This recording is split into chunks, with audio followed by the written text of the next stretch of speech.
যে খাঁটি মুমিন হয়ে থাকবে আমার উম্মতিরা তার রূহকে এমন কবজ করে না হবে। আজরাইল বলে দাও।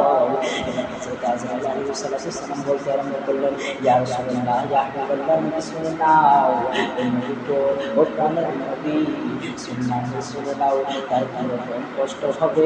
তার যেমন ধরে নাও একটা ছোট্ট মাসুম বাচ্চা যেমন মায়ের কোলের মধ্যে দুধ পান করতে করতে ঘুমিয়ে যায়, যার মাও টের পায় না, ইয়া রাসূলুল্লাহ, ঠিক তেমনি সেই আপনার উম্মতিদের নেওয়ানো হবে, যে পরিষ্কার থাকবে, যে মুত্তাকি থাকবে, যে মুমিন হয়ে থাকবে, ইয়া রাসূলুল্লাহ।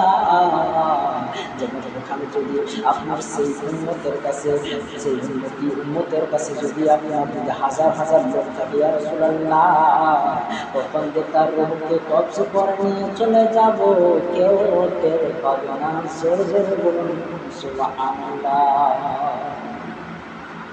তাই জন্য বেরাদরি মিল্লাতে ইসলামিয়া এখান থেকে বোঝা গেল, আমরা যদি ভালো কাম করে থাকি, আমার আল্লাহর যদি কথা মোতাবেক যদি চলে থাকি, ইহদিনাস সিরাতাল মুস্তাকিমের উপর যদি চলে থাকি, তাহলে আমাদেরও ঠিক সেই মাসুম বাচ্চার মতো মরণ মৃত্যুবরণ করব। আর আমরা যদি আমার আল্লাহর কথাকে আমরা কেটে দিই, আমার নবীর ফরমানকে যদি কেটে দিই, আমার আল্লাহর ফরমানকে যদি কেটে দিই, তাহলে বুঝে নিতে হবে সেই ছাগলটার দশা আমাদেরও হবে। ইসলামিয়া আমাদের আমার আল্লাহ বলেছেন, কুল্লু নাফসিন যায়কাতুল মউত।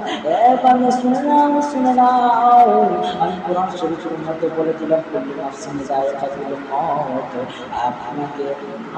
আপনাকে সবাইকে একদিন না একদিন মৃত্যুর স্বাদ করতে হবে।